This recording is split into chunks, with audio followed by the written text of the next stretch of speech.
So we have been doing these virtual meetups. Obviously, like 2020 created like this weird dynamic where people weren't able to get out, specifically in like whiskey to do tours and, meet people that are involved in the process, TED Talks, all that stuff went to the wayside in 2020. And what it did is it allowed us to be able to like invite people or meet new people in the whiskey world. Virtually. And I think what that's done is it allows for opportunities like this, like right now. So tonight we got Dr. Pat Heist. He's the chief science officer and co-owner of Wilderness Trail Distillery down in Danville, Kentucky, which is, I think, just a little bit farther south than Bardstown. Am I correct? We're east of Bardstown. And then you guys are in the same county, right? No, we're just a couple counties over. It's about a 50-minute drive. Right.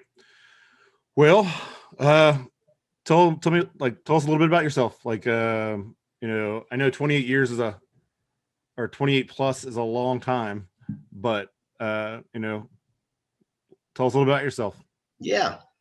Well, mostly what people are interested in about us is, how did we come to have a distillery?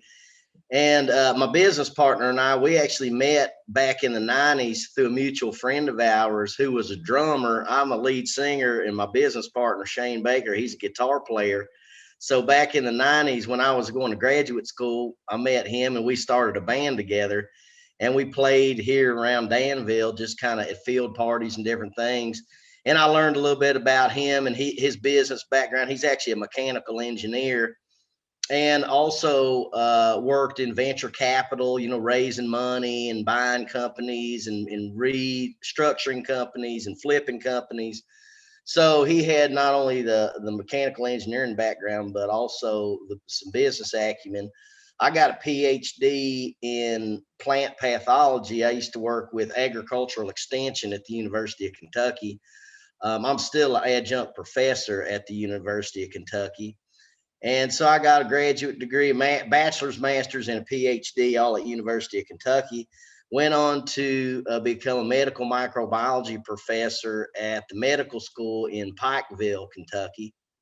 So did that for about 6 years, and then started consulting for companies that marketed yeast to distilleries, and started helping them to develop products, not only yeast, but also, so you got in fermentation.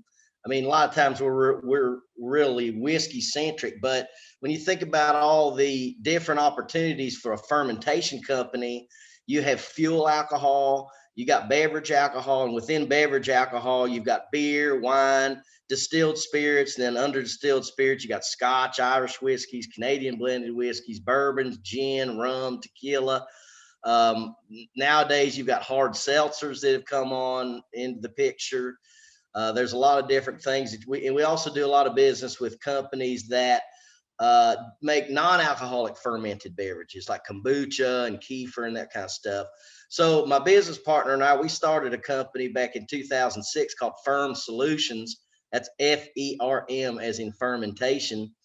And we sell yeast and enzymes and antibacterial products to about 600 different distilleries.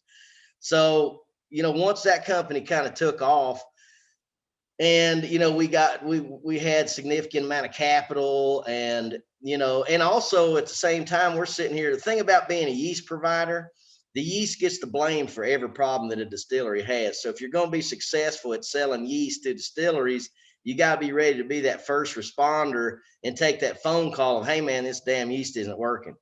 And because a lot of problems that you can have at distilleries manifest themselves in fermentation, and it looks like, hey, this damn yeast isn't working, but really you've got a grain quality issue, or you're not properly converting the starch in the grain to fermentable sugars, or you've got bacterial contamination, or you've got one of a number of other problems going on, temperature issues, pH issues, all these different things. So here we are with this fermentation company, marketing products and giving advice to almost any distillery that you can name. And, one day we're sitting here taking phone calls from some of the most famous master distillers in the world, helping them with their problems. And we're just like, it just clicked, like we ought to have our own damn distillery. So we started Wilderness Trail back in 2012. And again, we were a small operation, 250 gallon pots still. In a long 10 to 12 hour day, we're making 1 barrel of whiskey, and we're doing that 4 to 5 days a week. So we're making probably 250, 300 barrels a year. And then just realized that, hey man, this is when the bourbon craze was kind of kicking in, and there was a lot of companies scrambling to get contract production. So we were pretty confident that if we increased our capacity, we'd be able to take advantage, not only build our own brand more significantly, but also take advantage of some of this contract production that was out there. So over the last 7 years, we're almost into 8-year-old bourbon now. But over the last just little over 7 years, we've gone from a 1 barrel a day operation to, we estimate ourselves to be the 14th largest bourbon producer in the world. We do 220 barrels a day, 7 days a week now. Just became the 18th member of the Kentucky Bourbon Trail. And we're filling a 24,000 barrel rick house about once every 100 to 120 days. So it's pretty much went from zero to pretty serious just in the last several years. We're, as member of the Bourbon Trail, I mean, we're getting hundreds and hundreds of visitors every day coming to the distillery. And I mean, now we're in the shit. We got dog chew toys and charcuterie boards and ashtrays and t-shirts and all kinds of shit over there at the gift shop. But, we're still going strong with our yeast business. We had our best year ever last year with Firm Solutions. And again, we're probably managing about 600 different accounts between distilleries, breweries, hard seltzers, and other fermentation. I just helped a guy last week make Menma. You ever heard of that? It's fermented bamboo shoots that you put into ramen. So, like I said, you never know what's going to come across the phone lines. It could be NASA wanting to do a fermentation in outer space, and they're wanting to know if we're going to blow up the spaceship with CO2. Could be somebody wanting to ferment marshmallow bunnies and take the ugly marshmallow bunnies that came out the wrong color and make fuel alcohol out of them. You never know what they're going to do. So we're on top of all those kind of different projects, and have kind of become a go-to company. Almost anybody who runs a distillery, if you've got any problems whatsoever, we're kind of the first responder for everything. Like, hey, our boiler's down. What do we got our head of maintenance. He used to be the main guy for our boiler company. So he's the go-to guy for a lot of boiler questions.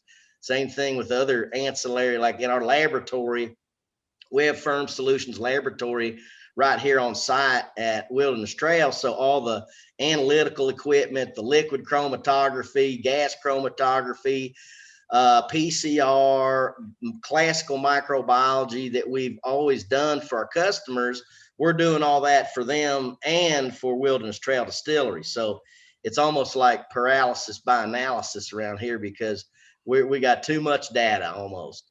But it helps us to maintain consistency. So we're looking at things on a very high level. We're looking at our sugar consumption, batch to batch basis. We're looking at bacterial numbers, any contaminants, any wild yeast or other contaminating microbes. If we have any, we want to culture those out of there, save them. If we got the best shit ever in 4 or 5 years, we want to revisit those organisms. So we do a lot of things at our distillery that other distilleries would hire a company like us to do. So just kind of a little bit of a intro to where we've been and where we're at now. So how many, I mean, like, are you able to keep up with the current demand, like on the market and stuff like that, the way that bourbon is? Or you guys find yourself just like a small distiller? For example, we talked to, I'm not trying to detract from Wilderness, but we talked to Chattanooga Whiskey a few weeks ago, and John and Tim were like, we just happened to start at the right time. And like, we have no plans to expand in any other markets because like the demand is so high right now that they're not able to keep up. So like, is Firm Solutions able to keep up with all the yeast strains and the science behind it? And is Wilderness Trail also be able to do that as well? Or is Well, I mean, Firm Solutions, we can get ingredients a lot quicker. If we want to put 5-year-old whiskey on the market, we got to make it and wait 5 years. So, and we've never sourced anything and we've never sold anything that was less than 4 years old with Firms or Wilderness Trail. So, right now we're in 33 states. We might be in 36 states. but we're on allocation in every state. So we already know what our sales are going to be every year going out 2 or 3 years from now, because we know how many barrels we're willing to open. And those bottles are already allocated to the states that we're in, and other states and other countries that we have a lot of interest in. We just don't have the whiskey to support it. Now, 6 years ago, we were laying down 1,000 barrels a year. For Wilderness Trail brand these days, we're laying down probably 25,000 barrels. And then we're making another maybe 40,000 barrels on top of that for contract production. And that's good for this growth, because that's get paid today to make it next week. And a lot of the people that we market barrels to for contract production, a good bit of those are investors. So all they care about is making money on their money. So we're making barrels for them. They're paying for those barrels. And then since some of them have an end game, some of them are actually creating brands, but other ones, they just want to sell their whiskey when it comes mature and make money. So they would be a good candidate for us to purchase that whiskey back. We made it. It's been stored on our campus. It could still be bottled in bond. So, that's another opportunity that we have as those aging barrels for other people we've made it for become mature. So, like, for some people that may not know what that means, like, do you want to kind of like tell them what allocation means?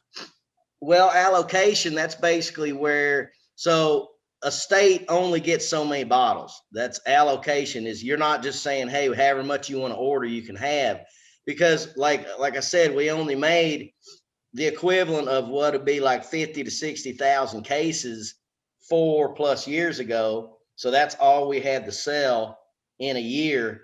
And then as we grow into more, like 2 years from now, we go from like 60,000 cases to 250,000 cases. So then we'll be in a situation where it will be just whoever the hell wants it, because we'll have plenty of it, whatever countries need it, whatever. And we'll be able to open it up to India and China by then. You guys are international as well right now? Yes. Or no? Yeah. Currently we're in England and Germany, and we're getting ready to be in Sweden and Denmark. Cool. Those are kind of the first ones that we've gone into, and Canada is looking to bring us on. It's just a matter of having the availability. And in some cases, there's bourbon groups in those areas that, even if it's a break-even deal for us, we just want to put, a couple thousand bottles over in the hands of people who really appreciate it. So in some cases, we're going into other areas just more to kind of squelch some thirst. And then, we'll be more serious about it once we get in some serious volumes. So this is kind of open-ended, but so why is the science behind distilling so important now more than ever? Well, bourbon is such a traditional thing, you don't have to know a lot of that science to make good bourbon. You can just, hey, my grandpa taught me how to make it this way or whatever. But when you really look at it, especially when you get of any size, there's a hell of a lot of different considerations when you look at sustainability. So in other words, if my grandpa out in the woods brought the grain mash mixture to a boil because he didn't have a thermometer and he's using boiling as his indicator of temperature, well, we know scientifically nowadays that what am I trying to do in that cook process? I'm trying to gelatinize starches to release the sugar so the yeast can have fermentable sugar to make alcohol. Well, cornstarch gelatinizes at 185 degrees Fahrenheit. So if I'm running a multi-billion-dollar distillery and I'm heating every batch up to 220, that's a hell of a lot more energy that I'm spending getting it up there. So being more scientific about things of, I don't need to go that high. I only need to go to 185 Fahrenheit. That's a lot smaller of equipment that it takes me to get there. And that's a lot smaller of a boil or of a chiller that it's because you got to crash that temperature back down before fermentation. So little things like that a lot of people don't consider, natural gas consumption, electricity usage. Heating water, cooling things. There's all these other dynamics related to energy consumption and utilities that are also factor in kind of the money side of things. And then you also got to look at, obviously every distiller wants to make a great tasting bottle of bourbon, but you also got to consider things like yield. How many proof gallons am I making per bushel of grain? I mean, if I'm making 1 bottle per bushel, but I should have got 25 bottles, that's a problem from the business side of things. So you got to look at everything, and also consistency. I mean, that's the whole reason why we do all these things is, I mean, if you're not making a consistent product, you'd have 1 year that's good, 1 year that's different. And you don't want fluctuations. You want to be very consistent. And so to maintain consistency, we want to look at things like, are we putting the same amount of grain into every batch? Does our quality of grain fluctuate from one season to the next or 1 year to the next? Are we getting the right amount of alcohol per amount of grain that went into that batch? Is there bacterial contamination? If there is, we want to understand what kind of contamination there is. So we actually catalog organisms, not only from our own distillery, but from other distilleries. We've probably got a collection of 9,000 different yeast that we've cultured. We've got over 65,000 different bacteria that we've cultured from distilleries all over the world. And if you want to crack the code on flavor, like especially at these really ancient, Scotch distilleries and different places, you almost certainly would have to look at their contamination profiles. And then that gets over into sour beer production and kombucha and probiotics. And there's a ton of shit going on over in that field. So when you reference things as a contaminant, is that just like the bacteria and stuff like that, or? Well, a contaminant would be something that you didn't intentionally put in there. So if I'm using Ferm Pro 927 yeast strain to do my fermentations with, but I've got 3 wild yeast in there and then 10 different bacteria, I've got a bunch of shit in my recipe that isn't on my recipe card. So that's kind of what you want to look for. Same goes for, like, the grain can become contaminated. You could grow rye in a field where there's a bunch of volunteer wheat coming up, and then 10% of what you're buying is really wheat and not all rye. And you're saying, hey, this is a recipe of 24% rye, but really it's got 3 to 4% wheat in it. Or it's got a bunch of weeds in it, and you end up getting a bunch of like buckwheat seeds or something in there. I mean, again, you can have insect infestations. You can have a lot of things that affect the grain quality. High moisture, starch deficiencies, different varieties of grains. I mean, there's all kinds of different things. And then you move through the process going all the way to the alcohol. Even the still, am I recovering all the alcohol, or is half my alcohol left over in my stillage? Am I making my cuts properly? Am I taking off the low boiling chemicals like methanol and acetaldehyde? Am I making my tails cuts properly? How much propyl alcohol's in there? So we look at all these different things all through fermentation, but also in the distillate. And then over time, as that distillate ages, we want to look at the chemical profile of that, what's coming out of the barrel, what chemicals are forming over time and chemical reactions that are temperature dependent. How much evaporative loss do we have occurring from the barrels, which is going to be related to temperature and humidity? Where are those barrels in the warehouse? Is it a 2,000 barrel house, a 10,000 barrel house, a 24,000 barrel house, east to west facing, north to south facing? I mean, shit, man, it gets deep pretty quick. Do you guys utilize that?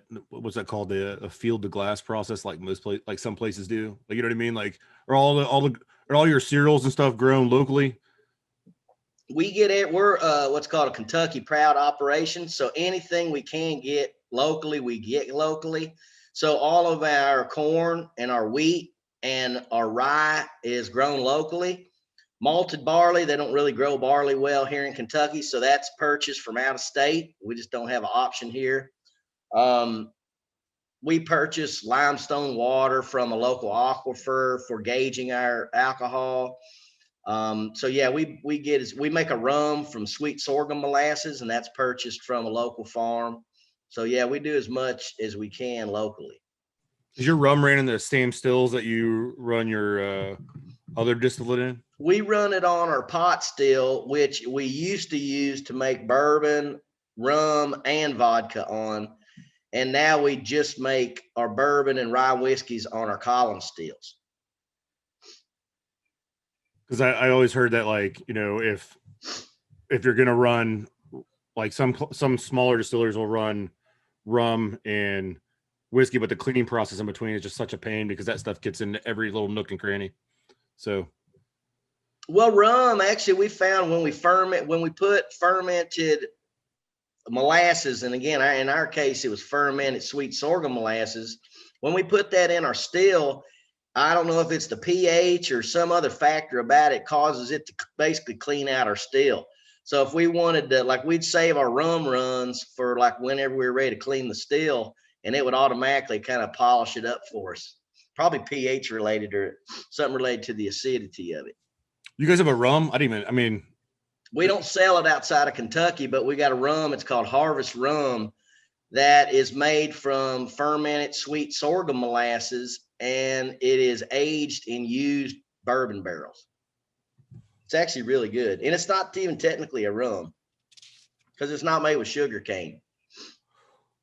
so is that only available down at the gift shop or just? It's available like at Liquor Barn, and up in northern Kentucky, you could probably get it at Party Source, places like that. But we only sell that. We just make a very limited. It's a very difficult commodity to come by. It costs us probably for the equivalent amount of distillate that fills a barrel. It probably costs us 10 times more to make it than it does our bourbon. So I had one of our guys ask, like, what is the name of it? What is It's it called? Harvest Rum. So I got a random question for you. Who's Walker Woodfill? Walker Woodfill, that is the name of the little dude that is in our spirit safe. We actually have a mechanical spirit safe. So our high wines come off and turn these, they're water wheels, but they're ran with liquor. And it drives all these gears and makes this little dude walk and push a barrel. He's in our spirit safe. Vendome came up with that. According to the Guinness Book of World Records, it's the world's only mechanical device that's powered 100% by whiskey. I ran into that like a couple days ago. I literally watched like a video where it's like somebody recorded it for like 15 minutes and put it on a loop. Yep. And it was just one of those things I just was curious. I thought people would like to know about it a little bit more. But so you still teach, right? Yep. I teach at Moonshine University in Louisville, and then I'm an adjunct professor at the James Beam Institute at the University of Kentucky. So What do you teach in the beer, wine, and distilled spirits curriculum. Like, what kind of courses are you teaching? They're trying to rope me into teaching a fermentation class this fall, but it looks pretty intensive. I got a lot of shit going on. Are you like me? Like I can't keep my hands. I can't just do like one or two things. My wife always tells me I'm like into too many things all the time. Yeah. Well, I'm a lead singer of a rock band too. So we just started basically our summer tour. So we just played a show in Lexington, Kentucky, and we got one coming up next week, actually in Monticello, Kentucky, and then we got one in Glasgow. And if you guys are interested, you can check out the band. It's called Zella May. We're on we got some videos on YouTube and stuff, and I think we got a Facebook. We're old people, so we got Facebook, man. So what, it's rock or what is it? Yeah, it's like heavy metal, rock and roll. We got a bunch of original songs, and then we do like Ozzy and Alice in Chains and Stone Temple Pilots. You ever heard of Iced Earth? A little bit of Slayer. Have you ever heard of Iced Earth? Yeah, I saw him at Bogart's back in the day. Man, Bogart's back in the day. Bogart's is not the same Bogart's it was 25, 30 years ago, man. Man, I hadn't been there in a while. I think the last time I went there, I saw Megadeth and Downset. I'm not going to tell you what the band was that I saw because this was like late 90s and I was still in high school, but ska was a big thing. But yeah, like we went down for my brother is in a Dead cover band, and Arrows played down there. God, this is like 15 years ago. And when I went in, I had all these memories of like when I was like in high school, and it was not the same. But so what other hobbies? Like, so you play music, you watch any sports or anything, or? I mean, whenever UK's playing in the ball tournament, which that's one of my other hangups with teaching up there, I still hadn't found myself courtside at the UK basketball games yet. That's one of my other requirements for doing an extensive amount of work. But yeah, I mean, I'm a kind of a UK fan. I don't watch every basketball game, but definitely around March Madness, I like to start getting into it. But outside of that, I got a cabin down on Lake Cumberland. I like to hang out down there, a boat down on Lake Cumberland. And then outside of that, just go to band practice, come here to the distillery, show people around, Got a talk good some gig, man. science. Hmm. So, so like, so about the Wilderness Trail brand, like, what's your like most popular line? What's your most underrated line? What do you find is the most in demand? I mean, not just popular as in like it flies off the shelf, but you find people always asking you like, hey, is this allocated because we can't get it here or we can't get that there or whatever? Hmm. So, the first one we came out with was our weeded bourbon. That's our yellow label. A lot of people refer to it as our yellow label. And those of you who know Bass, we got a lot of details on the side of our bottle here. It tells the mash recipe, whether or not it was pot distilled or column distilled. If it's a barrel pick, we'll have the proof because all of our barrel picks are released at cask strength. So they're single barrel strength. So you would actually see what yeast strain we would use on those. It tells the barrel entry proof. We go in at 110. So my favorite and the one we sell the most of is our wheated bourbon, but our rye bourbon, which is the same recipe as our wheated bourbon, we just use 24% rye instead of 24% wheat. So it's a good example of a wheated bourbon versus a rye bourbon, made by the same distillery, similar recipe, similar grains, similar techniques, barrel entry proof, all that stuff. Our high rye, what's called our high rye bourbon, which is the black label.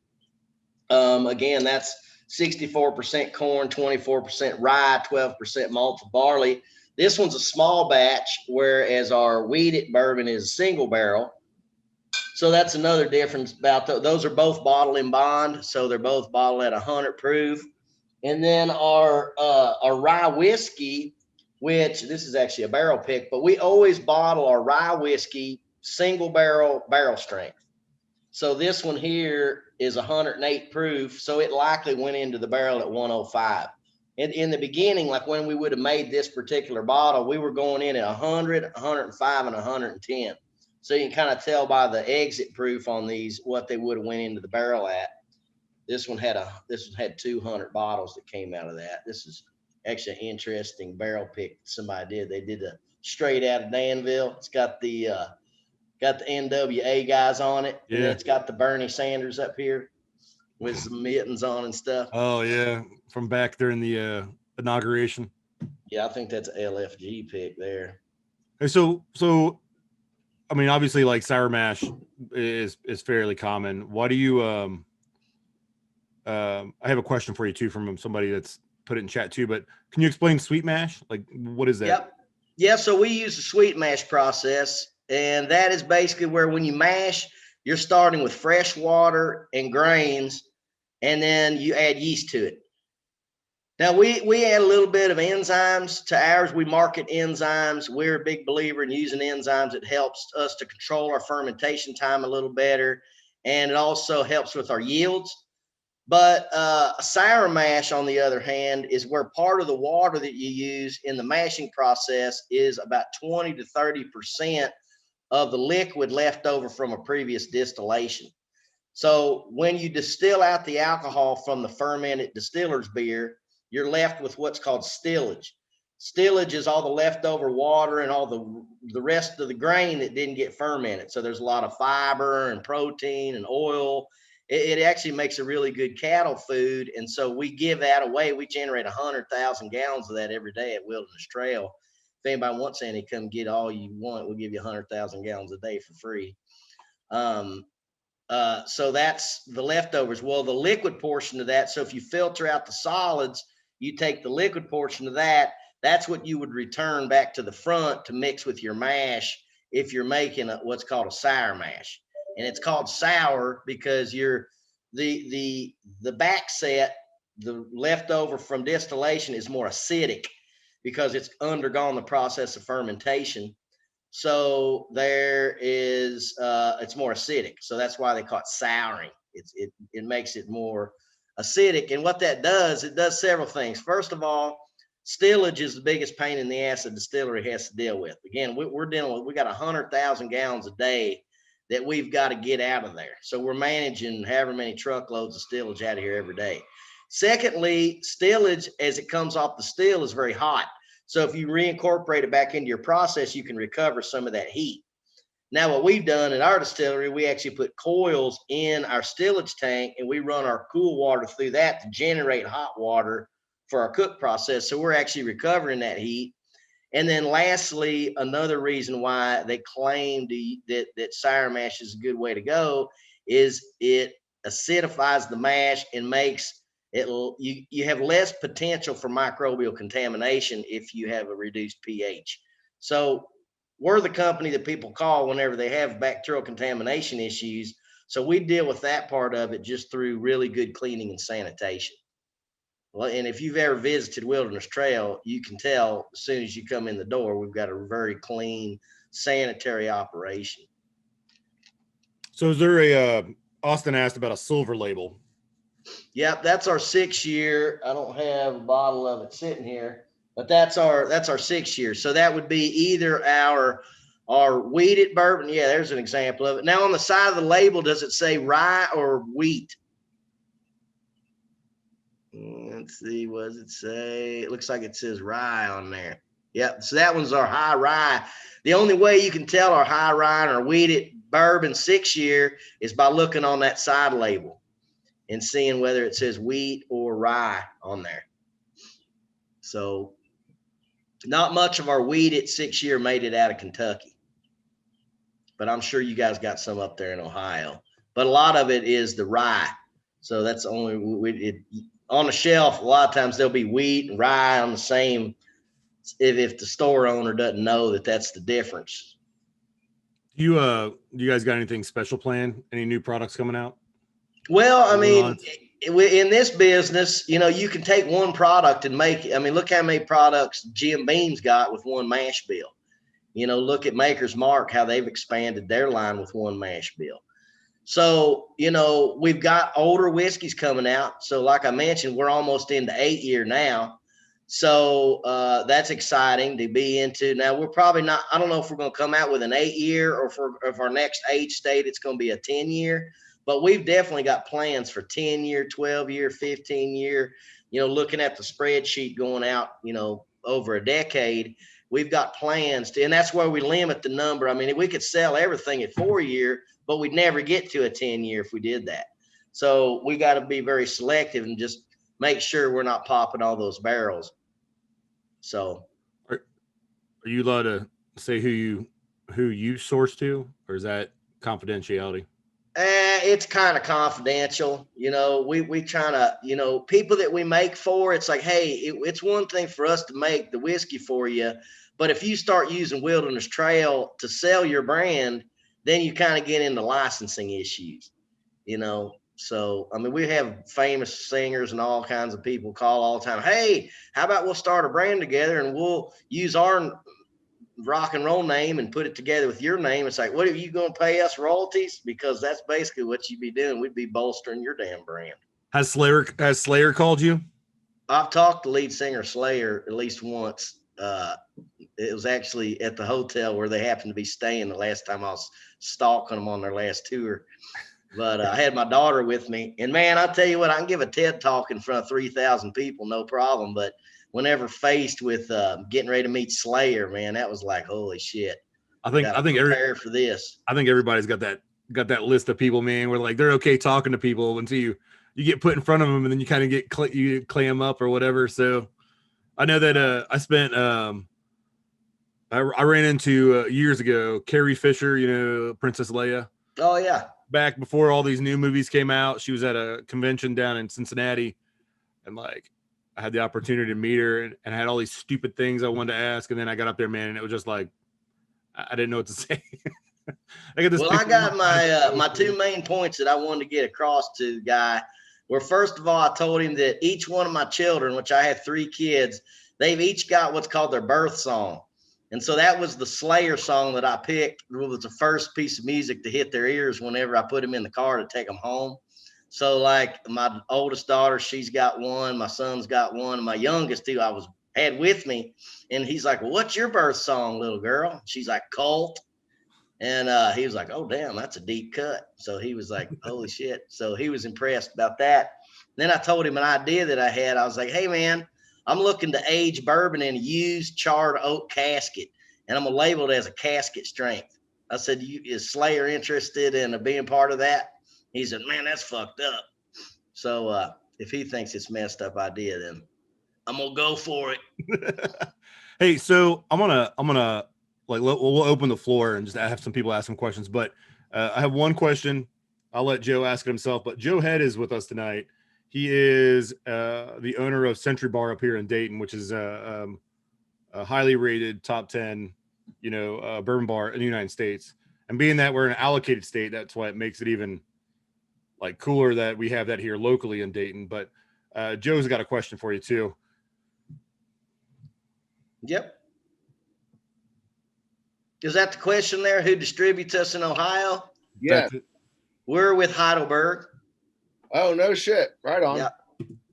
Heidelberg. Yeah, Century Bar. That's on my bucket list. I got to hit it. I've seen a lot of good things about it. And actually, several of my former medical students now practice in Dayton. And they've actually, send me pictures every time they're there and stuff. Like, hey, man, you got to check this place out. Oh, fuck. Come up. We'll drink some whiskey and tell lies. Yeah. Hell yeah.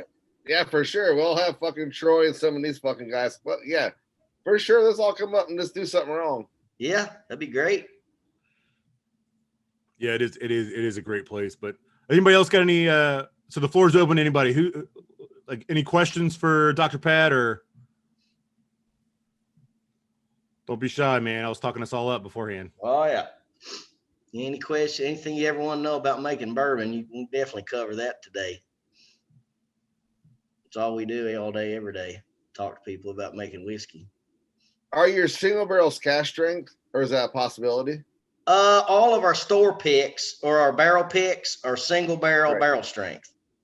Yeah, and then our rye whiskey is always single barrel strength. Our other ones are bottle and bond, and so for that reason they got to be at 100 proof. So like our normal weeders and our high rye bourbon that you see on the shelf at stores, unless it's a store pick, those are going to be 100 proof bottle and bond. But all of our store picks are single barrel strength. Do you guys source the water locally yourselves, or is that do you think that's a big part of a lot of distilleries? They talk about how they get water from their own source, and makes it special. Do you think that makes it special, or? It's a big part of what they talk about, but in reality of it is, we use municipal water for fermentation. That's the other thing is, what are you talking about? You got the water that you use to cook with, and you got the water you use to ferment with. You're not going to bring in high purity reverse osmosis water for that process because there's too much of it. The other thing is, in our batches, we got 42,000 pounds of grain in one batch. So there's probably 10, 15 bucket loads of dirt in that same batch. So if you're sitting here putting crystal pure water in there, you're just paying a bunch of money. Now, whenever you look at, and the other thing is, a lot of people are like, oh, the same reasons the thoroughbreds have real strong bones here is because of all the calcium in the water. Man, you put a bunch of damn grain in that water and you got way the hell more calcium than you started with. It's just in the water. So there's all that too, the whole nutritional thing. And people don't consider that, you can't live on water, but if you put a little bit of corn in the water, you can live off of it. So there's a lot more shit in there than just calcium that's in the water. Now you get into gauging. So the water that we use to dilute the distillate. So once the whiskey comes off the still, so bourbon can't be distilled over 160 proof.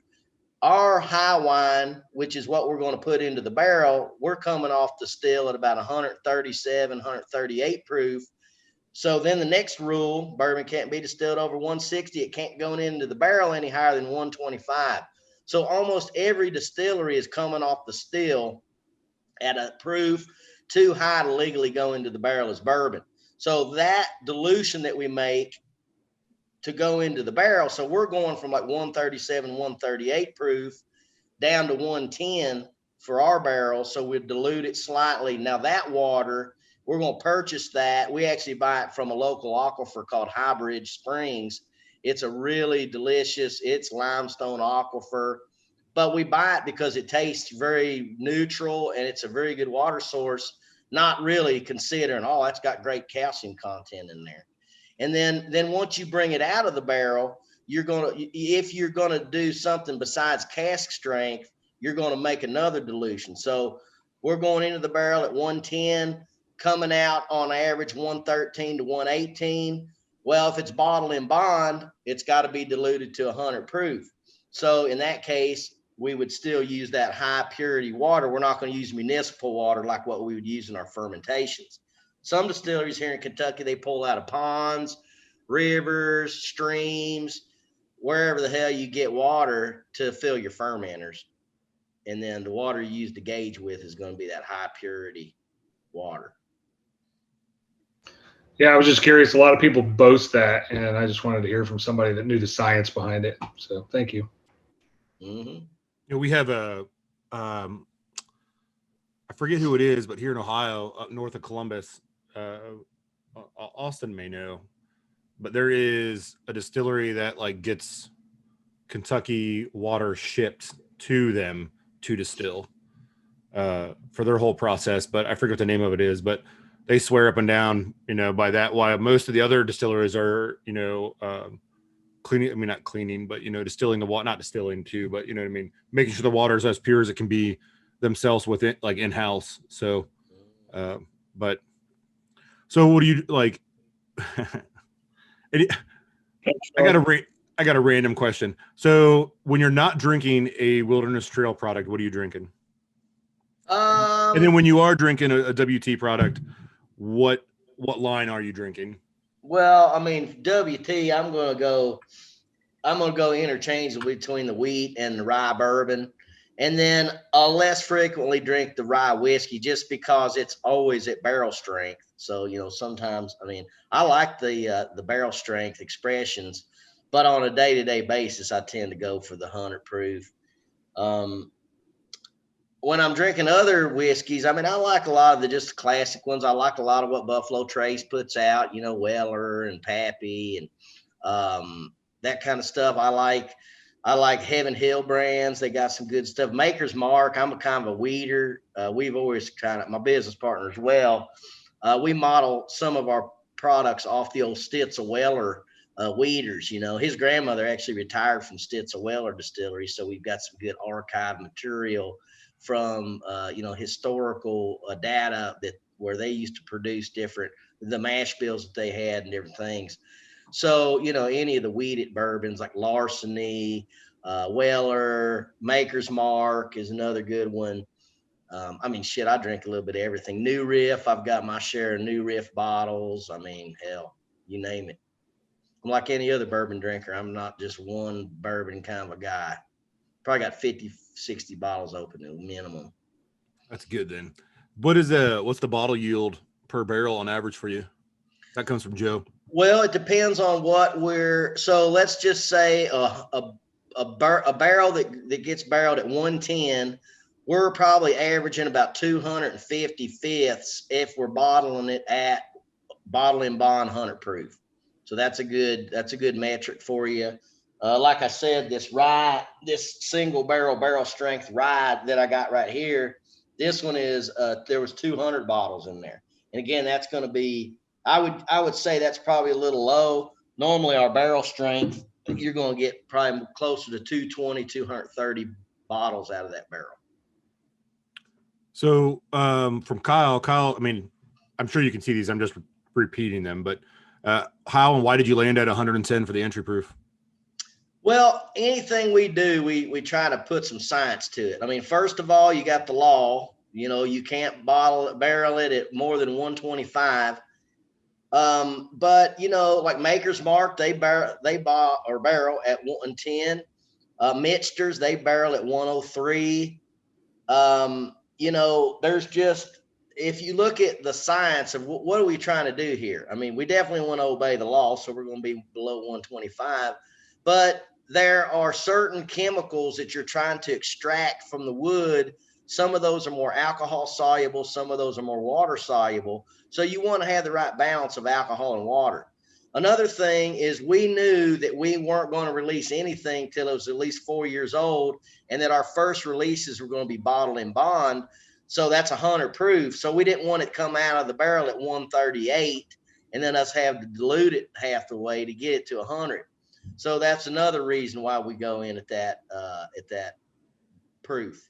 So just some reasons there. Somebody else asked here, has there been consideration of using the pot still for a bourbon and not just the rum? Most of the bottles that we've sold to date are from our pot still. And again, if you look on the side of the bottle, it'll say pot distilled or it'll say column distilled. So this one here that I've got in my hand, it says copper column distilled. So this is one of the newer bottles.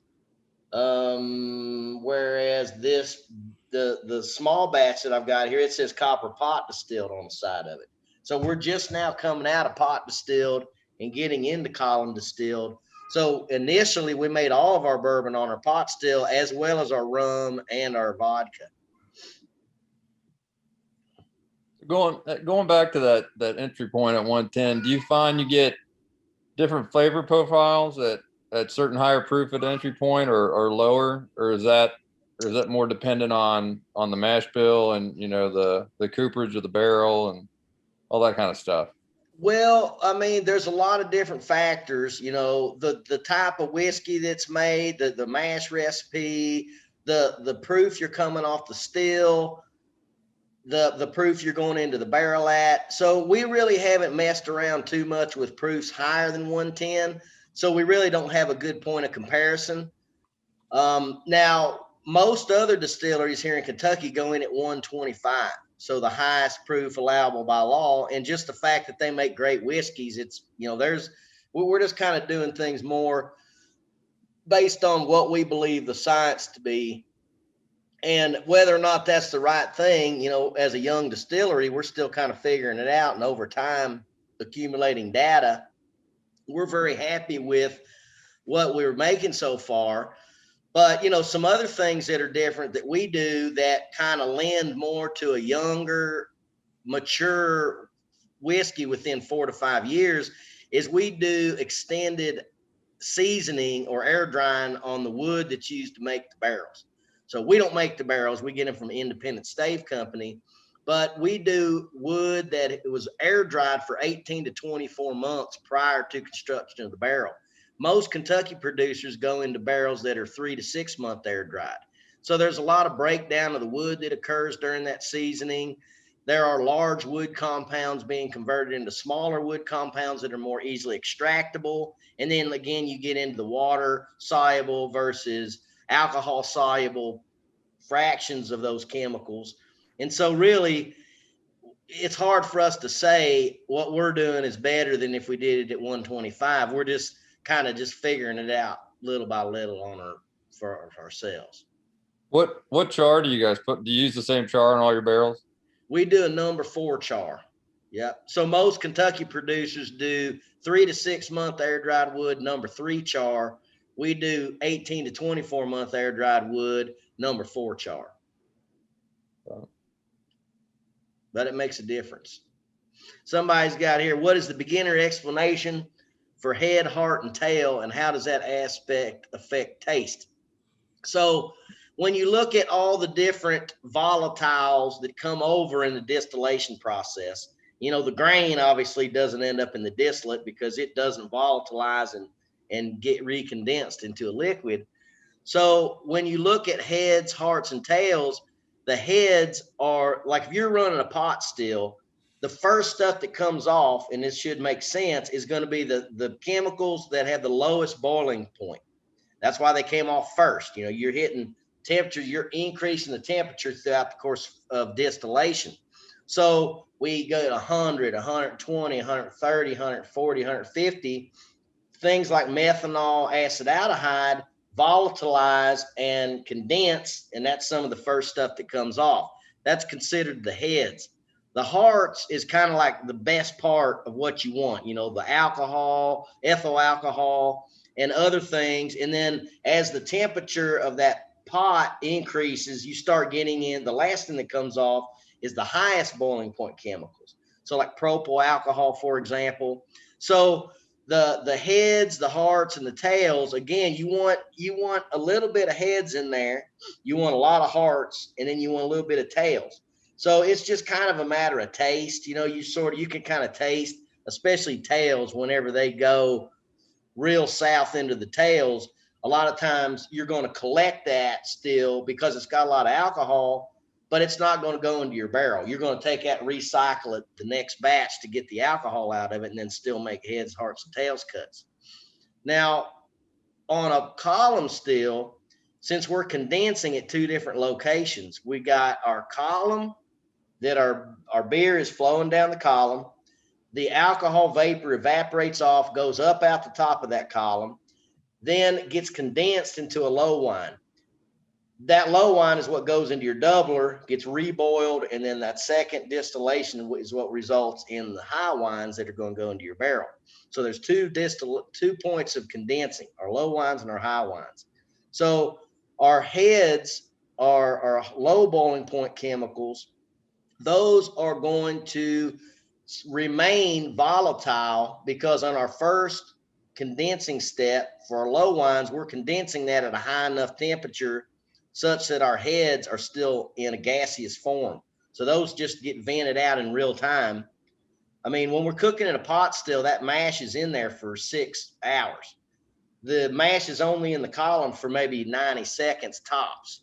So you got to do your cuts. Now, the way we cut out our tails is we manage the bottom temperature of that column. We just make sure that that bottom temperature is lower than the boiling point of a lot of tails. And so a lot of our tails go out with our byproduct, our stillage.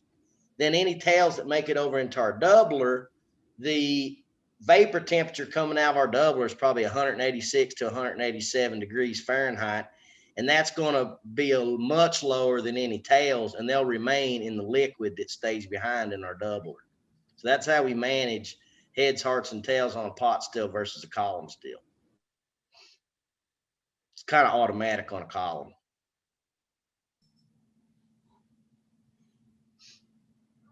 So Ryan asked the question too in chat, just the difference in char levels. Well, just the intensity of, how long is that flame blasted up through there? Like a number 3 char, let's say that's 30-second blast of flame. Number 4 char, and a 45-second blast of flame.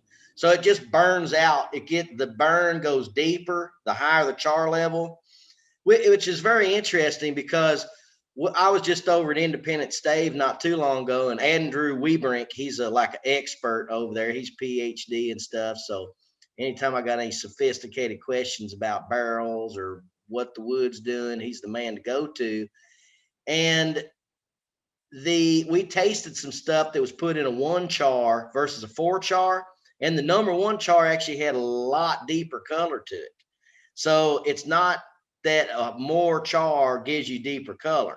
It basically increases surface area. So you've heard the term alligator char. You know how like wood, as it burns, it goes from it just caught on fire to, oh, wow, now it's almost turned into a piece of charcoal to now it's ashes. You think about that progression of what's going on with the wood. And so the same thing when you're charring it. The longer the flame, the more the invaginations that you're going to get in the wood, and the likely it's going to increase the porosity of the wood. I mean, if you get too much past the number 4 char, and you're going to have barrels leaking all over the damn place. So Brandon asked a great question. A lot of with all the finishing that goes on in the industry today, with like toasted barrels, wine barrels, all this other stuff that goes on. Do you guys have any plans to do anything like that too? Or are you going to stick to the age proven or the time proven process of the good old fashioned? Yeah, I mean, we've got our hands full with having 3 different mash bills. I mean, over time, we'll likely, as we get into more inventory, we'll probably put out, like we've been talking about, doing a 94 proof version of our rye whiskey, just to give, a little more affordable option outside of single barrel strength. So there, we got that kind of stuff coming up. But really, well, especially bourbon, it's supposed to be unadulterated. You're not supposed to put anything. It's not bourbon anymore if you put it in a finishing barrel. It's bourbon that was finished in something at that point. So we've spent all this time making great bourbon. I don't want to do something right at the end that makes it not bourbon anymore. So that's kind of our thought process so far. And I don't know, just kind of where we're in the industry, a lot of times, and whenever, at least historically, as soon as somebody's talked about putting it into a wine barrel to finish it, that means something's wrong with it. So, oh, damn, I bought a bunch of 10-year-old Distillery X juice that nobody else wanted. It tastes like shit. What am I going to do with it? Well, put it in a wine barrel. Let's see if we can get it to turn the corner. I'm glad you said that, man. So I know that there's some good toasted barrel stuff out there, and I do know that there's some good finished stuff too. But in my mind, I've always thought the only reason why to change the product after it's ready to go is that it came out tasting like shit. So we've seen that a lot. That doesn't mean that that's all that's going on, but we've seen that a lot, and just, I don't know, it's sort of clouded our minds a little bit in terms of doing that. So we just kind of keep it simple.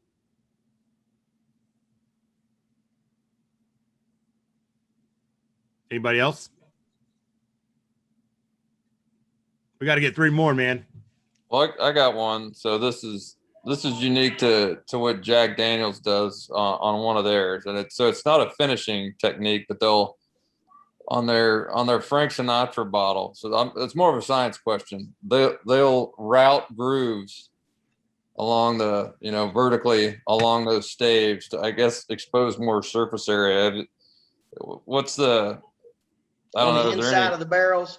Inside of the barrel, yeah. Yeah, and I don't know if they're charred. I think they do it after they char. I'm not sure. Yeah, they do. We've experimented with that. It's called a crinkle cut. That's where you go kind of down the sides inside. And then there's another one called spiral cut where they go in and route it out in a spiral pattern. And what that does is it drops a whole shitload of wood pieces, everything from the char on the outside, even digging into the wood a little bit, and it just gives you exposure to different layers of the wood. Okay. Some of those barrels that we've dumped, we had problems with we have a screen on our barrel dump that just keeps big pieces of barrel char. That's the only filtration really that we do, is just have that initial screen that keeps pretty large piece. A lot of our bottles, even, I'm looking here, there's shit at the bottom, a pretty good amount of this weeder here. And it just goes to show there's a good bit of our barrel char that makes it in the bottle. But we had big problems with the screen clogging up with all the extra fiber and stuff that was in the barrels from those. And it had a little bit of a different flavor. Now, I'm sure Jack Daniels is doing super huge batches and probably have different ways of blending to get it to be more consistent. But we didn't really. Now, one thing that we've been doing is looking at oxygen diffusion. We've done, and again, this kind of stems from some observations that we made looking at the core structure. If you drill through a barrel, a 5-year-old barrel versus a 10-year-old barrel, and you look at what's going on throughout that wood, you've got vanillin accumulating at one place, and that is most likely where the whiskey from the inside is making its way out of that barrel, and it goes from a liquid to a vapor to escaping. And then you have the oxygen coming in from the outside, and kind of where those two meet, you get that. It's called a red line. If you ever look at a barrel stave from the side, it's got what's called a red line in it. And that red line is almost entirely composed of vanillin, which is an ester that imparts vanilla flavor. So we're like, hey, man, if you can get more oxygen into the barrel, maybe you can increase the vanilla. So we did another project where we actually routed the outside of the staves. So our staves, we've got like a 1/2-inch groove cut into each one of the staves on the outside of the barrel. And what we should see is that red line doing this right here, if our hypothesis is correct about the oxidation and the vanillin. So those barrels are only about 2 years old right now. So we're still figuring all that out. What do you do with those barrels that you guys are? I mean, do you ever like ones that just don't meet? I mean, I don't know how to ask that question, but like if you're testing a new process out and like in the end of that process, you're like, this is good, but we're not going to put it to market. Do you guys bottle it up and put that in a little test tube on your shelf for special guests or what? Well, I mean, it's rare that we'll make a barrel that's not appropriate, but we have had one here and there. We do taste test all of our barrels before we even before we dump them together, before we bottle them. And every now and then we come up on one that's kind of like our tasting panel is, man, this has got a little bit of this or that. And then we'll just simply put it back in the warehouse, and we've kind of got a little spot for certain barrels that's got different, off flavors. But eventually we'll end up putting it into a wine barrel one day. You never know. That'd be our blending project. A toasted barrel. Yep, that's right. So, did you already answer that? The whiskey. So are your whiskeys non-chill filtered? And what are your thoughts? We don't do any chill we don't do any filtration outside of dumping through that screen. So, I mean, there are some really good people in this industry who really like swear by filtration. We don't do it here, so I can't really speak to it. So I know that there are some really good whiskeys that claim that they do filtration processes. Mixtures is one of those that they claim that they do filtration, and I really like their product. So that's a good example of whatever they're doing. Hell, man, it's good stuff. So got another question here. So yeah, we don't chill filter. The another question here, can you tell us about your bourbon steward class? So we do a bourbon steward class at the distillery where it's like half of it I got you in the lab teaching you about the process of making bourbon, and we talk a lot about the different data that we collect throughout our production process and what we feel is important when we're looking at grains and grain processing and starch conversion and contamination, all those things. And then there's another portion of it that is more about what's the difference between a wheated and a rye bourbon or a rye whiskey. And so we've got like a tasting panel of multiple different brands that one of our or a couple of our different staffers who are experts in, like more on the tasting side of things, lend you through that. So it's a real good combination of some good lab experience and talking about the process, looking at the, touring the distillery, going out to a barrel warehouse, and then coming in and then tasting things and comparing and contrasting the aromas and the flavors and the colors and all these different things. Are you happy? I mean, I know it sounds stupid because it's your brand, but where do you see Wilderness in the next 10 years? Well, I mean, the trajectory right now, it seems like it's just by God going great. I mean, hell, we can't really complain too much. Like I said, going from, we've done more in 7 years than other distilleries have done in 150 years. So, I mean, it's really overwhelming. And, I don't know how many of y'all been to Wilderness Trail, but I mean, we get a lot of people wiping the shit out of their pants whenever they pull into this place because it is really something else. I mean, we've got probably 13 enormous barrel warehouses right here on site. And as soon as you turn the corner, it's like, holy crap, man, this ain't no craft distillery. So, we have to pinch ourselves every day just to believe it's happening. I think that's like a common misconception about Wilderness Trails, that when you say that name, people assume that they relate it to like a craft distillery, and it's not. So, but I have one more random question for you. So outside of Slayer, if you have a music artist that calls you up and says, "Hey, I want to start a brand. I want to use you guys for it," what artist is that going to be? Man, I'd love to tell you the list that we've turned down on that because there's some pretty damn good ones on there. I don't know, man. That's tough. I'd be hard pressed. I felt a little bad whenever Dave Pickerel passed that Metallica didn't come to us, because I guarantee I'm a bigger Metallica fan than anybody else in the distilling industry, and I'd be willing to bet that. But you know, I don't know. It's hard to say. That's a real tough one. I gotta You don't have an artist that you're gonna pull out the owner card and be like, we're gonna do this. That's it. But definitely Slayer. I've already hit them up a time or two, and they've already turned me down. So are you first generation distiller? Oh yeah. My family. I'm probably a 12th generation drinker, but only first generation. You're telling me I have distiller. about 9 more generations to go. Yeah. Well, my great grandfather, he actually worked at what was the Seagram's plant that's now MGP. So that's one. I mean, if you live here in Kentucky, you don't have to look far to have a relative that spent some time in a distillery. Shane, he's got a little more legitimate history in distilling, where his grandparents actually met working at the Stitzel-Weller distillery. So if it wasn't for Stitzel-Weller, Shane probably wouldn't be here. Yeah, I was gonna say, like, you know, a lot of my family is tobacco industry workers. So when that failed, you know, a lot of them moved to steel and coal, and then that's why we're up here in Dayton, you know, GM and stuff like that. So, so Kyle asked, but I already know this answer. We were talking about this earlier. What part of Kentucky are you from?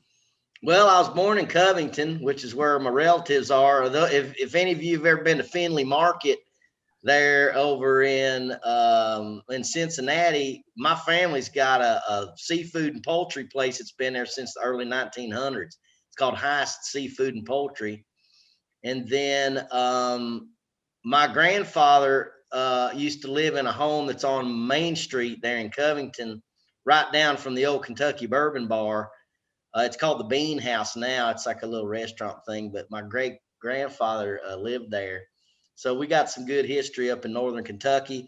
My family moved down to South Central Kentucky whenever I was like in first grade. That's where I honed in my skills. I lost my kind of Cincinnati Covington accent, and I picked up what you're hearing today down in South Central Kentucky. And then I spent 13 years at University of Kentucky going to school there. I lived in Pikeville, Kentucky for a while as a medical micro professor. And then I've been living here in Danville for about 11 years now. So I've lived all over Kentucky. I've traveled all over the world, but I've lived here in Kentucky my whole life. So if, like, as we wrap up, is we were talking about this on our phone call a while back, but if anybody were to throw a donation or anything out to a charity, what would you prefer? I got a soft spot in my heart for Epilepsy Foundation. My son, he was diagnosed with epilepsy whenever he was in grade school, and he's kind of, you know, he's a real. I mean, he was in the football program, had to sit out a year for that, and so definitely I got a soft spot for anything related to epilepsy because of that. Yeah, so I just want to make sure people knew if anybody want to throw a donation out to the Epilepsy Foundation, I'd appreciate it. So, does anybody else have any other questions or anything before we wrap it up? Well, I'm an easy guy to get a hold of. You could probably go to Google and put Pat Heist's cell phone number in, and it'll probably pop right up. So if anybody's got any questions, you ever in an argument about bourbon or anything, need a lifeline, don't hesitate to reach out. I'll be sure to get you out of it. And I got one question. Just was it you and your friend that was a mechanical engineer that started this, or did you have other people? Yeah. My friend that I was in a band with, he's my business partner. Yeah, is he the one that like helped build everything and design? Like, oh yeah. His name is all over the distillery out there. Like, you know, I'm a microbiologist, biochemistry. So when it comes to sizing boilers and chillers and, you know, piping and all that kind of stuff, I mean, that's not my, you know, if you got to chill 10,000 gallons of 150 degree mash down to 90 degrees in 30 minutes, I'm not the guy to work out them calculations for you. Yeah, I'm sure that helped out a lot though. Hell yeah. What instrument? What instrument are you playing? He's a guitar player. I'm a lead singer. Oh man, so yeah. You got that. I highly encourage anybody to come check out our shows. And for the record, one more time, what was the name again? It's called Zella May. Zella May. You can go on YouTube. We got 2 or 3 videos. I'm gonna grab one and I'm gonna share it in the group. So There you go. because I know that we got you know, so it's interesting that my musical preference, man. Like I grew up on 90s rap when it was good. Yeah. Here in Dayton, you know, when they were telling stories and stuff like that. Now it sucks. Justin knows what I'm talking about because he grew up probably the same thing. And then Snoop Dogg, all that shit. Yeah, Tupac, and then it briefly went through this weird transition when I was in the military to country. I like country. These days I listen to a good bit of country. I like singing country. But then I've transitioned since to like more of like where my family like bluegrass is like roots, man. Like I like bluegrass. I like every kind of music. Dead South, Uncle Lucius, stuff like those. Drummer, I like all of it as long as it's got good music. I like it. Mm-hmm. Yep. Well, Dr. Pat, I appreciate you taking your time out tonight to join us. You know, I know that we're a little bit smaller crowd than what you're probably used to. The times I've seen you, the time I've seen you with Cincinnati, man, they've got like 90 people on. But you know, next time you're thinking about taking a little road trip, come on up here to Dayton, and we'll a couple dudes together. We'll cause some trouble down at Century Bar, and I'll plan on that. Cool. Well, that's all we got for you tonight. So thanks for coming. I appreciate the opportunity. Thank you very much.